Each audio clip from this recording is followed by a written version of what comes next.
अगला इंडिकेटर है 14 नंबर, ये भी आपका HAI से रिलेटेड ही है, जो हमने HIC चैप्टर में पढ़े थे वही हेल्थ केयर एसोसिएटेड इन्फेक्शन के बारे में यहां पर बात हो रही है। तो ये है आपका वेंटिलेटर एसोसिएटेड निमोनिया और रेट।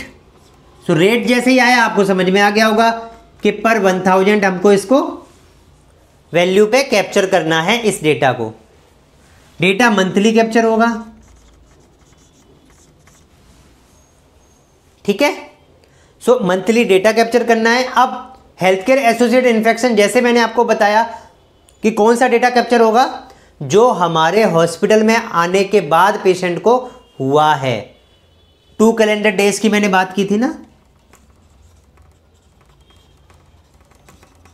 सो 2 कैलेंडर डेज के बाद जो डेटा आपका डेवलप हुआ है,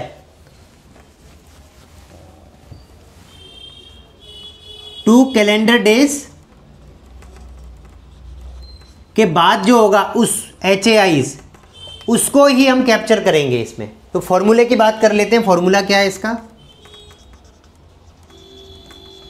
सो मैं शॉर्ट में लिखूंगा, जैसे मैंने कोटी लिखा था वैसे शॉर्ट में BAP, मतलब number of ventilator associated pneumonia, कितने पेशेंट्स को हुए, ये number divided by number of ventilator days multiplied by 1000।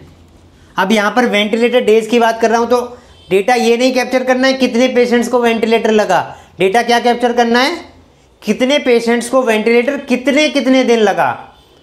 समझ गए? नंबर 1 पेशेंट है उसको 3 दिन लगा, दूसरे पेशेंट को 6 दिन लगा, 3 + 6 9, तीसरे पेशेंट को 10 दिन लगा 19। इस टाइप से करके आपको वेंटिलेटर डेज कैलकुलेट करने हैं। और वेप, जिस पेशेंट को आपके यहाँ इन्फेक्शन हुआ, निमोनिया हो गया, वो आप कैसे कैप्चर करेंगे? डेफिनेटली आप एक तो वो कैलेंडर डेज वाला प्रोटोकॉल फॉलो करेंगे, दूसरा जब आपको सिम्टम्स दिखेंगे तो आप उसके लिए क्या करोगे, टेस्ट करोगे, आप एक्सरे कराओगे, कल्चर कराओगे, उससे आपको कंफर्म होगा कि इन्फेक्शन है भी या नहीं है। हमें ऐसे ही लग रहा था, कुछ और सिम्टम्स भी हो सकते हैं, सिम्टम्स किसी और वजह से भी हो सकते हैं। तो जब रिपोर्ट में कंफर्म हो जाएगा तभी हम उसको कहेंगे कि ये वेप है, हमारे हॉस्पिटल का इन्फेक्शन है, नहीं तो हम उसको नहीं कह सकते। और अगर आउटसाइड हॉस्पिटल है वो, तो हम उसको अलग से डेटा तो कैप्चर कर सकते हैं कि आउटसाइड वेप हमारे पास आया या नहीं आया, लेकिन अपना तभी बोलेंगे जब हमारे यहाँ इन्फेक्शन उसको हुआ है 2 दिन के बाद, 2 कैलेंडर डेज के बाद, और रिपोर्ट में कंफर्म हो जाए कि वो इन्फेक्शन है। ये क्लियर आपको हो गया? अब इसका रिसोर्स क्या होगा, एक रिसोर्स, दूसरा बात करते हैं अब बेंचमार्क की। सो बेंचमार्क मैं आपको बता देता हूं 1.1 पर 1000, ये इसका CDC की 2021 की जो रिपोर्ट है उसके हिसाब से ये निकल के आया है, ठीक है। CDC के बारे में आपको पहले ही बता चुका हूं, centre for disease control and prevention, जो कि इंटरनेशनल लेवल पे काम करती है HAI health care associated infection के लिए, इन्फेक्शन कंट्रोल के लिए, प्रिवेंशन के लिए। पीस में साइलेंट रहता है NHSN,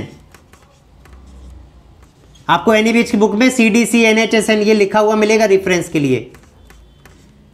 इसमें कोई रिमार्क नहीं लिखा है NABH में, ब्लैंक दिया हुआ है बुक में। क्यों दिया हुआ है? क्योंकि CDC रिसोर्स सबसे बढ़िया रिसोर्स है, आप उसको पढ़िए, उसकी जो लेटेस्ट गाइडलाइन है वो पढ़िए, क्योंकि गाइडलाइन अपडेट होती रहती है ना। अभी अगर मैं आपको 2021 का ये बेंचमार्क बता रहा हूँ, हाँ, फिर आगे 2 साल बाद फिर कुछ और चेंज हो जाए, हो सकता है 2023 में कुछ और, 2024 में कुछ और, 2025 का कुछ 25 में कुछ और निकल के आ जाए, तो आपको फिर 2027 में कुछ और निकल के आ जाए, तो आपको ये तो चेक करते रहना पड़ेगा बार बार पे कि क्या लेटेस्ट बेंचमार्क चल रहा है।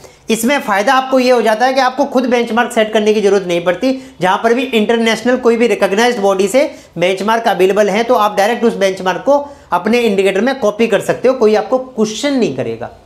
ये फायदा है, ठीक है। तो इसीलिए मैं आपको अभी जो मेरे पास डेटा है वो मैं आपको शेयर कर रहा हूं।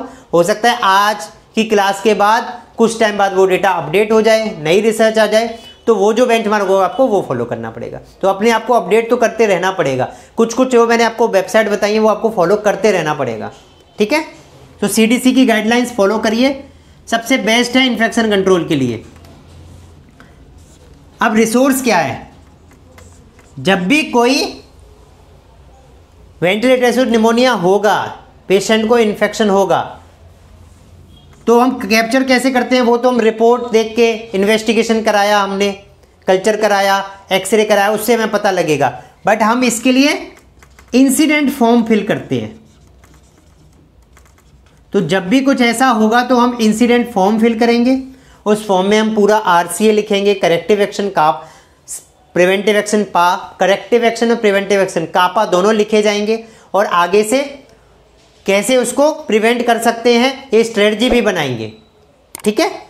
तो उस इंसिडेंट फॉर्म को हम कह सकते हैं हमारा रिसोर्स, या हमारा कोई रिकॉर्ड है रजिस्टर जिसमें हमने मेंटेन किया, उसको भी हम रिसोर्स मान सकते हैं। जैसे कुछ हॉस्पिटल्स में क्या करते हैं, कोटी, क्लेप्सी, वेप, एसएसआई इस टाइप के रजिस्टर बना लेते हैं, या कोई फॉर्मेट बना लेते हैं, फॉर्म बना लेते हैं, जिसमें वो मेंशन करते रहते हैं रिपोर्टिंग कराया नहीं कराया, पेशेंट को इन्फेक्शन हो गया तो उसके बाद एंटीबायोटिक कौन से दिए, पेशेंट की कंडीशन क्या है, फॉलोअप लिया, बहुत सारी चीज़ें उसमें कंसीडर की जाती है। तो अभी हम इंडिकेटर की बात कर रहे हैं, तो इंडिकेटर का मैं यही बताऊंगा कि आपको ये देखना है कि वेंटिलेटर एसोसिएटेड निमोनिया हमारे यहाँ हुआ या नहीं हुआ। हमारे यहाँ हुआ तो वो कैप्चर किया जाएगा, सिम्टम्स के बेसिस पे केवल कैप्चर नहीं किया जाएगा, वो हमें वैलिडेट करे रिपोर्ट के थ्रू, ठीक है, टेस्ट रिपोर्ट के थ्रू वैलिडेट करे कि यस निमोनिया हुआ है पेशेंट को, तो हम उसको वेप कहते हैं, या VAE भी कहते हैं इसको, वेंटिलेटर एसोसिएटेड इवेंट्स।